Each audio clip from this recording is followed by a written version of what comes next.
Vamos lá com mais um vídeo importante sobre as eleições de 2026 e nós aqui da Comissão Estudante de Inquéritos não podemos abrir mão deste trabalho, tá certo? Vou trazer para vocês aqui de primeira mão, aqui na CCI, o manual do mesário, já desse ano, das eleições de 2026. Não mudou nada. Vai repetir a mesma coisa que aconteceu em 2022. E vou mostrar para vocês, vocês que estão acompanhando nosso trabalho, vou mostrar para vocês o que nós estamos falando. Olha aqui. Estamos com o manual, mesário 2026. E eu vou tentar para a página 4, a página 15, a página 21 e a página 24, que é aonde a gente acha que o negócio pega, que vale a pena a gente comentar. Então vamos lá na página 4. Página 4. Na página 4, fala dos modelos de urnas que vão ser usados esse ano. Porque no ano de 2022, tinham 5 modelos de urna. Um era o modelo UE220, depois tinha o 213, o 215, o 210 e o 209. Então, muitas urnas antigas já, né, com um sistema muito fragilizado. Bem, dessas urnas antigas que trabalharam nas eleições de 2022, vão trabalhar a UE 2013 e a UE 2015. Essas são consideradas as urnas antigas. Aquelas que deu problema de inconformidades com as novas. Pois é.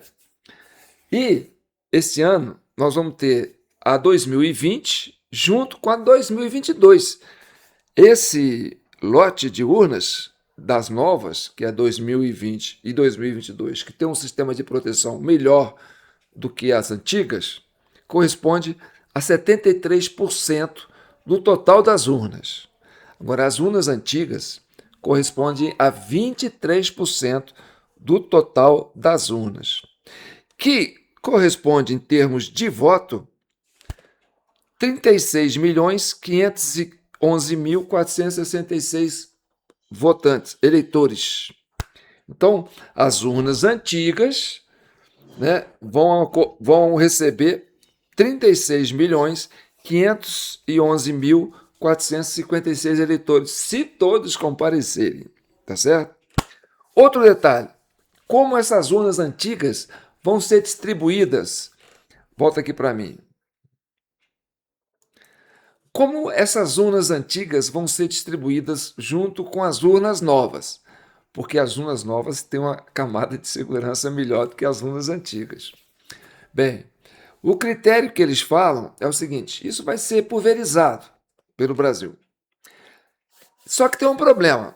Como as urnas novas têm um processador mais rápido, vão colocar nos grandes centros, ou seja, nas capitais, onde é mais fácil fiscalizar. Entendeu? Por quê? Porque a estrutura é maior. As urnas antigas, por ter um processador mais lento, vão para o interiorzão, onde é mais fácil fraudar. Tá certo? E aí você tem esse problema. Bem, o eleitorado do Nordeste representa 43.529.845 eleitores. Não chega a ser 36 milhões, que é o total dos 23% das urnas antigas.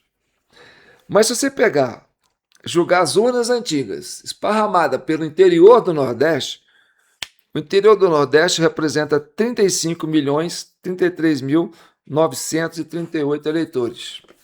Então, se as urnas antigas for pulverizada no interior do Nordeste, ainda sobra urna. Entendeu? Para eleitores do Nordeste. Então, você fala, mas João, eles não vão fazer isso, eles vão julgar essas urnas em outros lugares, vão julgar no interior de Minas Gerais, sim, lá na região norte de Minas, né? Aqui na região norte de Minas, onde o sistema de fiscalização é mais fraco, né? Ou no interiorzão lá do Mato Grosso, onde também é mais fácil, né? Então, aí já tem esse problema. Né? Vamos agora para a página 15.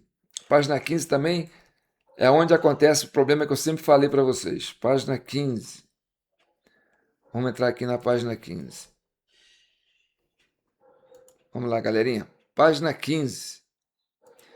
Bem, aqui é a página que eu falo para vocês, que é o início do processo de votação, onde o mesário instala a urna, tira a zerésima, o resultado da zerésima imprime, e aí vem aqui, ó, o registro do mesário.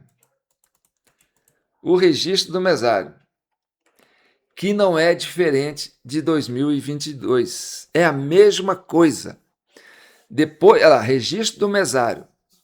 Depois da emissão da zerésima e do resumo da zerésima, inicia-se o registro de presença dos mesários no terminal do mesário. Aparecerá a seguinte mensagem: registrar mesário. Aí o mesário aperta a tecla confirma. No terminal do mesário, digita o número do título de eleitor do mesário e aperta a tecla confirma. Depois pressiona novamente a tecla confirma para o registro do título eleitoral de demais mesários, o segundo mesário, secretário, presidente da sessão. Após o registro das presenças, apertar a tecla corrige e aguardar o início da votação. Gente, eu não engulo, sinceramente. Esse lance do corrige, para mim, não dá certo.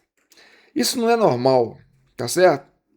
Apertar uma tecla corrige, rapaz, eu fico para morrer. Se você está fazendo um procedimento, qualquer que seja ele, você vai ter que apertar a tecla confirma. Se você apertar a tecla corrige, você está cancelando o que você fez.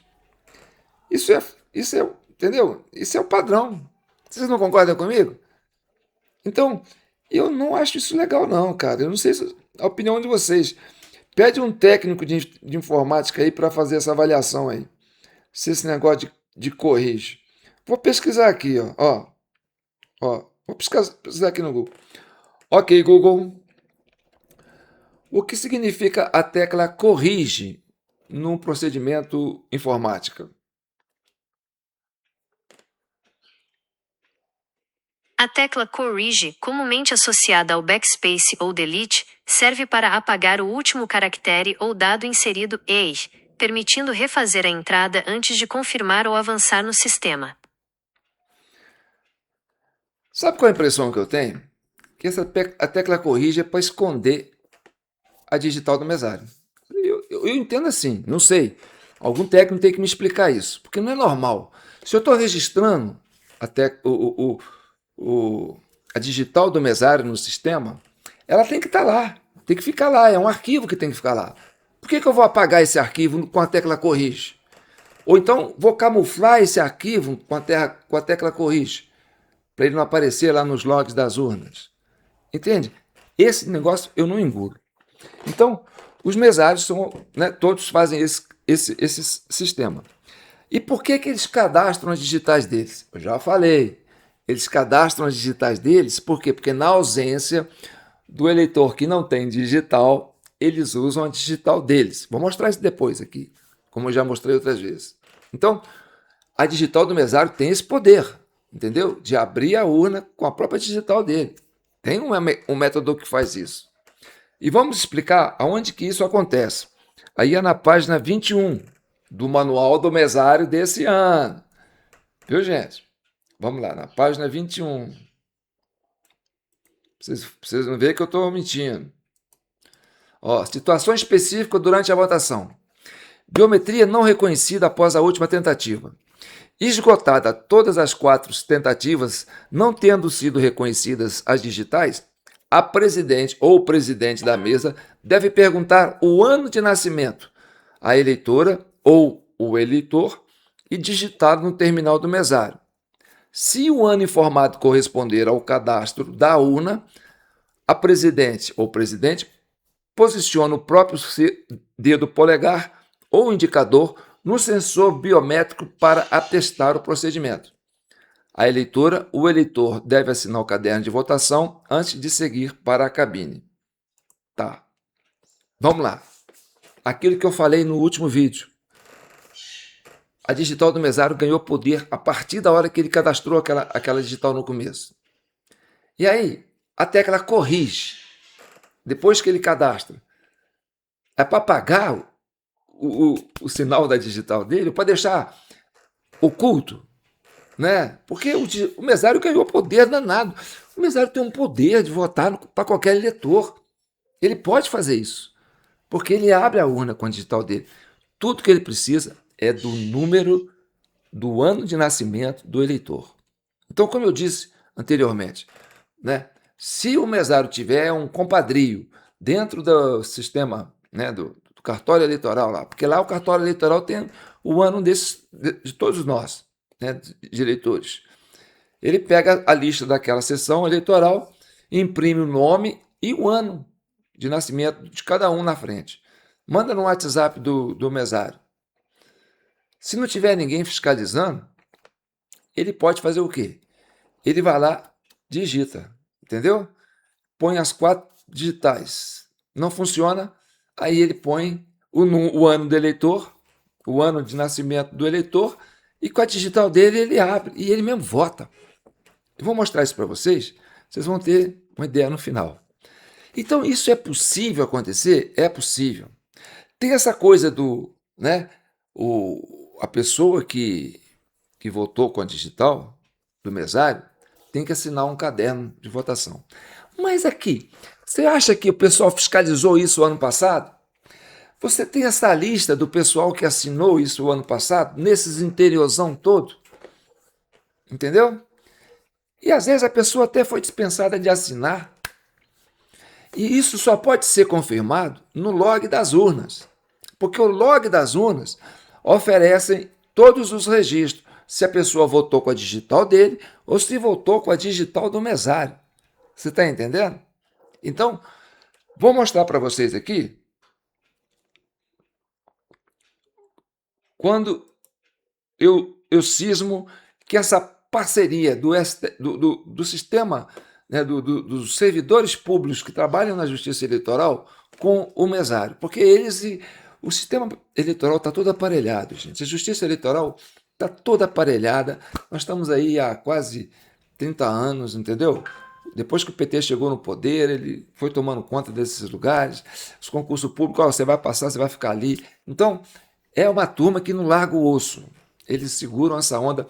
Teve um movimento para tirar esse pessoal, né? Que eram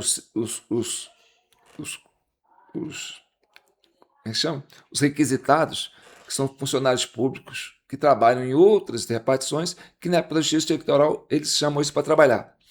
Os caras, né, a classe organizada da Justiça Eleitoral, bateu o pé, disse que ia fazer greve, que não ia deixar entrar terceirizado lá não, que outras pessoas não podem ficar lá, só eles que podem ficar lá.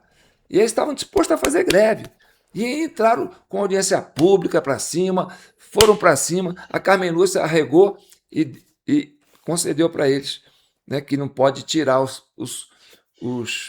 requisitados não, porque já estão acostumados a trabalhar há muito tempo. Ou seja, é um cartório, é um cartel, que eu entendo, entendeu? E como é que a oposição vai lidar com isso? Né? É muito complicado. Olha só um pedacinho do trecho da audiência pública deles. Não há o que se querer vir com reforma administrativa para cima da Justiça Eleitoral. Então, acho que esse é um processo que vai exigir muita luta, muita mobilização. Inclusive, nós iremos fazer toda essa luta e toda essa mobilização. É uma categoria que, no seu último congresso, já deliberou por uma greve e iremos fazê-la. Não, não, não! A terceirização! Não, não, não! A terceirização! Não, não, não! A terceirização! Quem tem cartaz, levanta! Não, não, não! A terceirização! Não, não, não! A terceirização! Não, não, não! A terceirização! E, por fim, essa mobilização é parte de uma luta nacional também. Contem comigo, contem com o pessoal nessa luta. Muito obrigada, deputada Fernanda, que passou no final, mas deu o seu recado muito bem dado. Quero registrar também a presença do deputado Raymond, do PT do Rio de Janeiro, agradecê-lo. Agradeço também a todos que participaram e assistiram a essa audiência pública. Nada mais havendo a tratar, eu declaro encerrada a presente reunião. Muito obrigada. Então, é isso que eu falei. Essa turma foi lá, ameaçou fazer greve, foi para cima da Carmen Lúcia, que na época era a presidente do TSE, isso foi o ano passado, 2025. E ela regou, falou, não, ninguém vai mexer com vocês não, é vocês que vão ficar lá, entendeu? E aí, nós vamos para esse detalhe aqui, ó. Agora nós vamos para a página 21. Eu mostrei a página 15, né? Agora nós vamos para a página 21. Página 21. Ah, não, a página 21 é a questão da biometria, né? E aí, quando fala que não identificado o ano de nascimento, e aí a mesária volta para ele lá, abre para ele. Vamos na página 24. Na página 24. Essa página 24 também é muito importante. Vamos lá. Olha aqui, ó. Depois da votação, aí vem o encerramento. Essa é a página 24, viu, gente?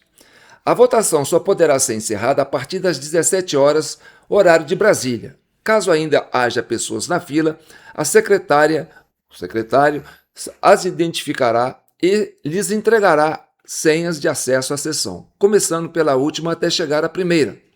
Após o voto da última pessoa, o presidente da sessão iniciará os procedimentos de encerramento da votação, mantendo a porta da sessão aberta.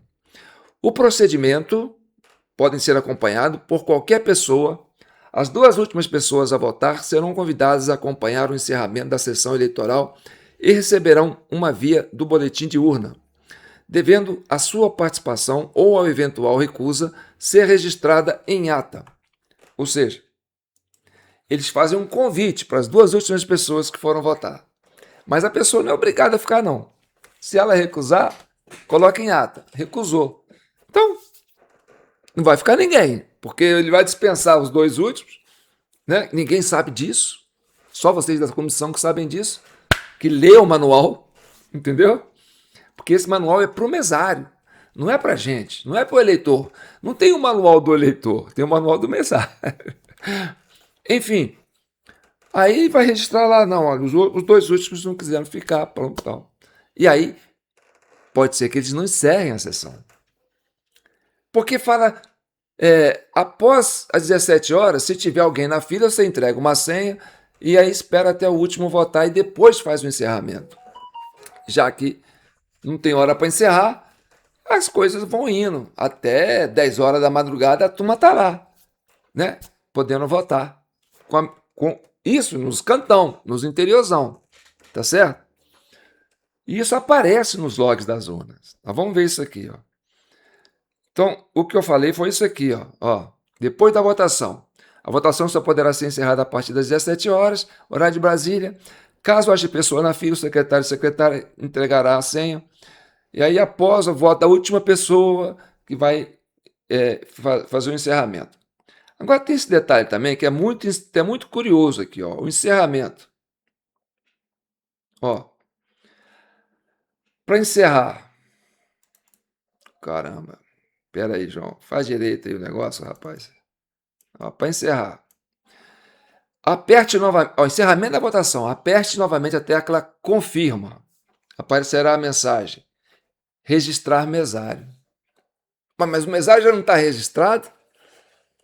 Repetir os procedimentos para o registro das mesárias e dos mesários detalhados na página 15. Aquilo que a gente mostrou lá na página 15. Eles vão fazer de novo. Aí vem, após o registro das mesárias e dos mesários presentes, aperta corrige para finalizar o procedimento e a opção confirma, aparecerá a mensagem. Procedimento de encerramento. Siga as instruções na tela do eleitor. Aí vem, entendeu? Imprimir boletim, aquela coisa toda. Volta para mim. Então, olha só que curioso. Você que é bom em informática, pode comentar isso aí. Eu vou registrar o mesário para ele ter a digital dele cadastrada. No que eu faço isso, eu aperto a tecla corrige. Depois que eu coloquei, né, o título eleitoral do mesário e a digital dele. Não é confirma, é corrige. Eu vou corrigir o quê? Eu vou apagar o quê? Porque corrigir é apagar alguma coisa que você colocou ali recentemente. Pronto. E aí depois se confirma. No final, depois que todo mundo votou, faz tudo de novo. Cadastra, coloca digital lá, põe o título de eleitor do mesário e aperta a tecla corrige e apaga. Apaga. Alguma coisa apaga, porque é corrige, gente. E depois confirma. Então isso é muito sério e eu quero chamar atenção para esse detalhe. Então vamos agora mostrar para vocês esse poder que o mesário tem. Né? E eu tirei isso aqui. Quem viu ontem já viu, tal, né? Vamos ver hoje. Já mostrei como é que faz o cadastro. Eu vou mostrar uma mesária no teste de integridade da urna, votando e, quer dizer, registrando o eleitor e votando no lugar do eleitor. Isso aconteceu em 2022, nesse teste. Foi dia 2 de outubro de 2022, vai aparecer, né, o reloginho aqui. Vamos ver esse momento, só para vocês lembrarem, que é muito curioso. Agora sim, agora você vai começar. Informe o título de eleitor. 0673 24 15 1007. Confirma. Abraão Lino de Almeida. Título 0673 24 15 1007. Confirma. Habilitando digital. Primeira tentativa. Não reconhecida. Habilitando digital. Segunda tentativa. Não reconhecida. Habilitando digital. Terceira tentativa. Não reconhecida. Habilitando digital. Quarta tentativa.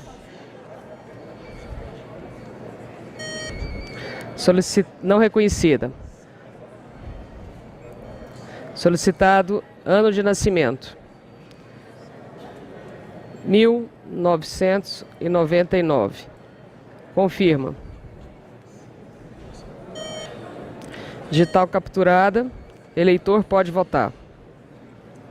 Deputado Federal. Número 8080. Nome Larissa Sampaio. Partido UP. Confirma. Deputado estadual. Número 27900. Nome Leandro Fox. Partido DC. Confirma. Vocês viram? Vocês viram com seus próprios olhos um registro do mesário votando no lugar do eleitor?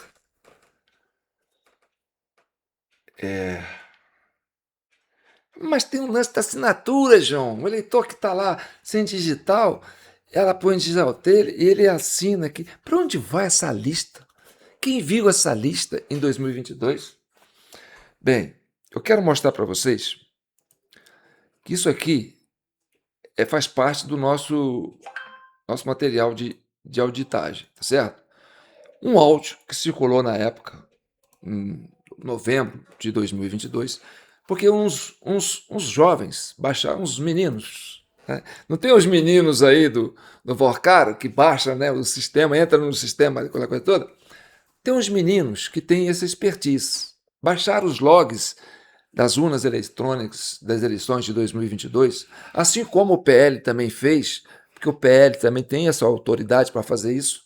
Eles baixaram os logs dessas urnas, e no log dessas urnas fala o horário que a urna foi aberta, que hora que começou o primeiro voto, se a pessoa votou com a digital dele, se a pessoa votou com a digital do mesário, e ali tem tudo isso, entendeu? Até o encerramento do último voto.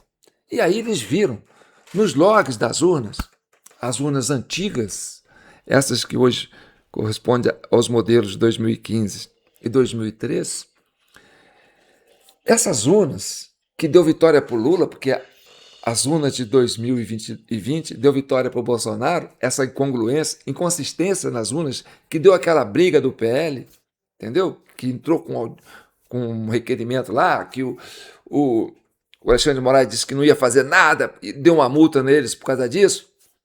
Então tá. Então, eles tiveram acesso a essas urnas. E aí esse áudio, inclusive esse áudio é autenticado, porque ele já saiu um trecho dele no Jornal do Fantástico, da Globo. Vamos ouvir esse áudio, que ele é muito curioso. Preste atenção.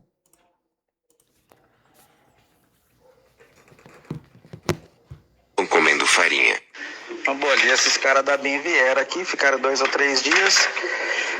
Aí não é desmerecendo, mas a gente chegou numa conclusão que assim, os caras estudaram para entrar num concurso, passaram no concurso, mas tecnicamente são fracos demais.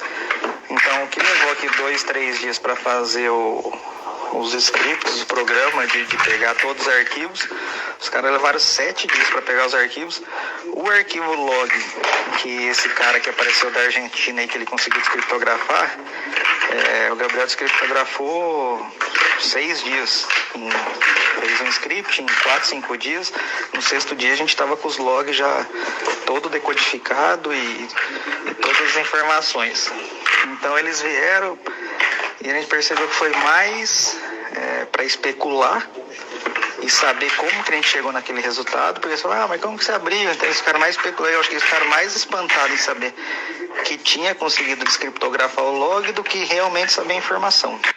Aí beleza, esse foi o primeiro ponto assim que a gente observou de cara, isso daí há uns 25 dias atrás. Então vamos buscar agora qual que é a inconsistência desse negócio aí, por que que tá essa votação. Aí a gente entrou no log, e lá no log ele aparece o início que foi liberado para o cara digitar, todas as teclas que ele digitou, não o número, mas coloca votou, não votou. Então existe uma sequência de log lá que aparece, até finalizar. Então a gente calculou esse tempo dele, então tinha um tempo médio.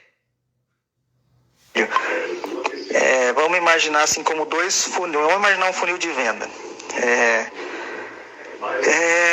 Só que é o contrário, é o inverso. Antes das 8 até as 5 horas da tarde, é um funil invertido, porque tinha pouca gente, conforme ia passando o tempo, ia aumentando esse funil.